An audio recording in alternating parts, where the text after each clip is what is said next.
7వ అధ్యాయంలో పురుగులు ఆకాశ పక్షులను నాకు కనబడినో అప్పుడు పేతురు నీవు లేచి చంపుకు తినమని ఒక శబ్దం నాతో చెప్పుట వింటిని. అందుకు నేను వద్దు ప్రభువా, నిషిద్ధమైనది అపవిత్రమైనది ఏది నా నోట ఎన్నడూ పడలేదని చెప్పగా రెండో మరి ఆ శబ్దం ఆకాశం నుండి దేవుడు పవిత్రం చేసి నీవు నిషిద్ధమైనది ఎంచవద్దని ఉత్తరం ఇచ్చాను. అంటే అన్ని జనులను కూడా దేవుడు పవిత్రం చేసేసాడు. ఎంత గొప్ప దేవుడు రా బాబోయ్. అంటే అప్పుడు దాకా అపవిత్రంగా ఉన్నారు అందరూ. అప్పుడు దాకా అపవిత్రంగా ఉన్న వాళ్ళని దేవుడు అలా అలా పవిత్రం చేసేసాడు. కాబట్టి ఆయన పవిత్రం చేశాడు. కాబట్టి నువ్వు అపవిత్రంగా ఎంచొద్దు. ఇలాగ ముమ్మారు జరిగాను.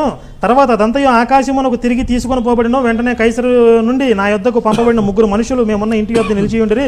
అప్పుడు ఆత్మ నీవు భేదమేమి చేయక వారితో కూడా వెళ్ళమని వాళ్ళతో కూడా పొమ్మని సెలవిచ్చాను.